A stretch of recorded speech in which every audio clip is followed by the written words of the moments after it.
Hey, my name is Andrea, and this is my version of Draw My Life. I don't own a whiteboard, and my iPhone is my camera, so here we go.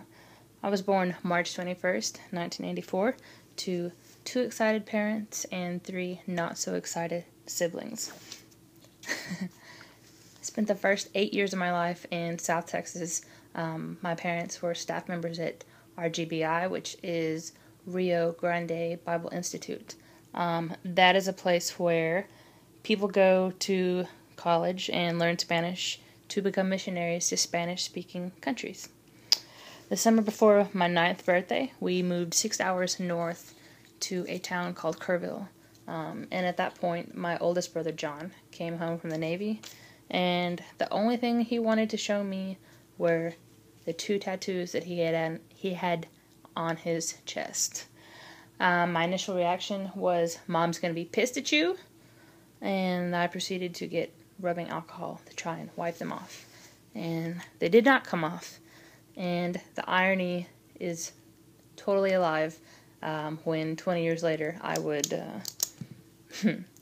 beat John with my collection of my own 65 tattoos.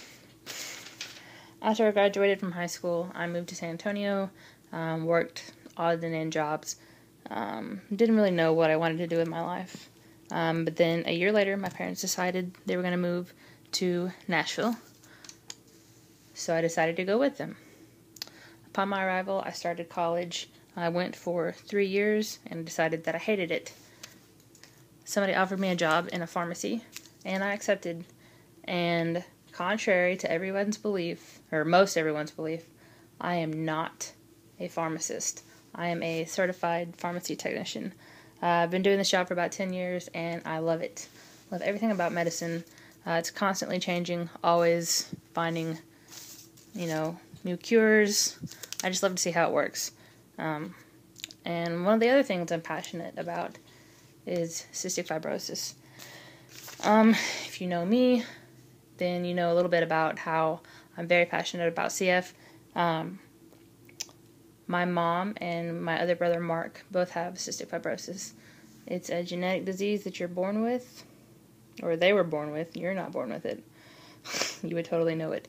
Anyway, CF affects the lungs and the digestive system. If you tried breathing through a straw for, 10, 15 minutes, this is how CF patients breathe every day. It's a constant struggle for them. So that's something I'm passionate about. Huge, big time. And my mom's CF is a little bit different in that it doesn't affect her breathing, except hers is completely digestive. In 2011, she became extremely sick. You like that? That's her. She was going to doctors. They ran out of ideas. They didn't know how to help her anymore. She was in a lot of pain, constant pain. She had chronic pancreatitis, and every time she would eat anything, she would just double over in extreme pain.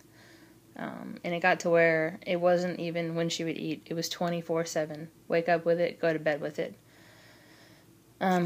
So like I said, doctors ran out of ideas, and so we took to the internet and found that University of Minnesota in Minneapolis had a procedure called auto islet transplant, where they do a complete pancreatectomy. They remove the pancreas and take your cells, your islets that create insulin, they remove them and place them into your liver so that hopefully you'll still be able to function. My mom is alive. She's well. She's functioning. Her islet cells are happy. They're producing insulin. And so she's got a pretty much a normal life right now. She's not complaining too much. While I was in Minnesota, where it's really cold, I found that I liked nail polish. And I met some pretty cool people via Facebook in the nail polish networks It's really weird. Somebody told me about this chick named Andrea who had a YouTube page on how to do cool nail polish stuff. I found the page. Yeah, it was cool. I don't even have my nails painted right now. I do like polish. But we actually became really good friends. Exchanged emails, exchanged phone numbers, and then the rest is history. Through her, I've met some other really amazing people, and those people really stood out to me because within the next year, Mark's CF had caught up with him. His lungs were only functioning at 18%, and so after only 8 days of being on the donor registry, Mark got new lungs. During this time of my life, my true friends stood out from all of the others. I developed brand new relationships and solidified many others. Strangers quickly became family, and I bore witness to kindness in its simplest form. I decided then that life was too short to sit still. So, in the past 12 months, I have driven to Washington, D.C., driven to Florida, driven to North Carolina, flown to New York, flown to California, and lastly, I flew to Washington to visit Donna and her family. Donna is a mutual friend of Andrea's, and we became really good friends when Mark received his new lungs. Can't even read that it says Washington. That's what I get for trying to color too much. Anyway, incidentally, I fell in love with Washington while I was there, and I would love to reside there and deal drugs, but for now, I'm supposed to be in Nashville. I'll be back to visit in July. So, this is me in a nutshell. My name's Andrea. People call me Corbett, or Corb, and if you go away from this not knowing anything,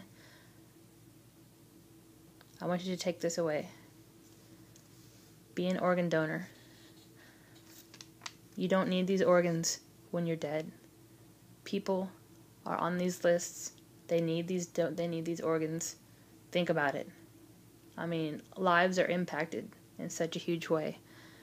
And it's not just one person that it affects. It's not just the person who receives it. It's the family and the friends and the coworkers and the friends of the friends who hear about it and they tell it to somebody else. The story lives on forever. So that's all I've got.